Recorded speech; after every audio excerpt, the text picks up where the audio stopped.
Thursday. Bill Vickery and Michael Cook joining us now. And guys, this is a big weekend. 15 months away to a presidential election, but two of the front runners in their respective parties in the natural state. Bill, how big, if you look at the political landscape, can this weekend be? Well, I talked about how when Arkansas moved its primary up, that it wouldn't have any activity and why go through the effort. So it just shows what I know, because you have this. Wait a minute. Are you admitting something? I'm admitting that there might be a circumstance where I made a mistake. Yes. The heat obviously has gotten to me on that one. But the reality is, I think this is a big weekend for Arkansas politics. You got the two big heavyweights in either party on the same weekend. I don't think that's any coincidence, too. I mean, but so I know Michael wants to weigh in, but big weekend all the way around. It is a big weekend. It's also a study in contrast. I mean, no doubt. The Republicans are bringing in a reality TV star who is not going to be the nominee for president. Right now he's at the apex of his popularity. In 2011, Republicans brought in Herman Cain. Soon after Herman Cain, poll numbers dropped. That will happen to Donald Trump. On the other hand, Arkansas Democrats are bringing in Hillary Clinton, and whether you agree with her or don't like her or whatever it is, you have to admit she has a reasonable shot of becoming president of the United States. So it is a big difference. We bring in one party brings in the reality TV star, the other one brings in a former We U.S. talked about this last week, though, Bill. Hang on. We talked about this last week about whether or not Trump has a chance to win this nomination. A week later, steam continuing to build. I mean, is there a chance from your party, from the Republican Party, that Trump could be that nominee? I think the reality is he is speaking to a lot of issues that average American voters have genuine concern about. They're tired of seeing the dysfunction in Washington. They're tired of seeing nothing done on major issues that affect their lives on a daily basis. That's why the immigration issue has resonated so seriously with middle-class voters, especially below the Mason-Dixon line. So what you do have a study in contrast. You've got a tired old candidate for the Democratic Party who's been around for 40 years as part of the dysfunction that we've seen that voters want to get rid of.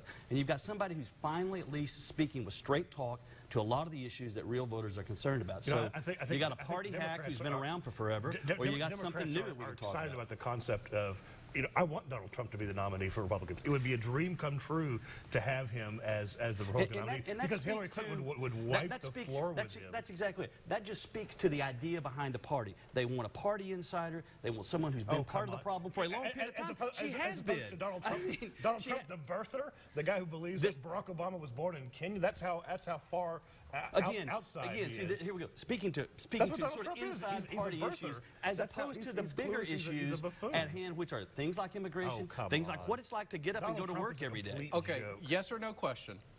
Does Donald Trump win the nomination, Michael? Absolutely not. Bill? He's got a shot. You believe he's got a shot? My friend Donald Trump. Oh, yeah, you did. Yes, my friend Donald Trump. How'd that go on Donald Sunday? Trump, I hope he wins the nomination, but he has no shot. Hillary Clinton, yes or no, wins the nomination? She's running against a socialist, so maybe yes. She can be the socialist in the Democratic Party primary. Maybe. What if Joe Biden gets in the race? He's not going to, but I think right now she pretty much has it locked up. I mean, she still has to go through the motions with... She's running against a socialist. I mean, let's be honest here. The man is a self-avowed socialist from Vermont. That's her competition in the Democratic Party.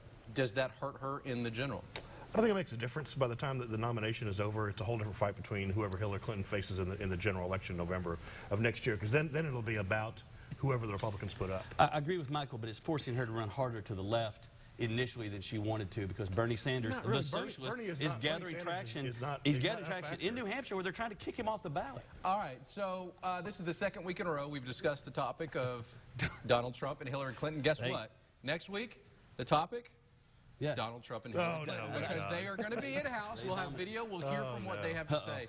Michael, Bill, thank you so much. Always entertaining. You want some ice cream? Thanks. You guys share a sundae.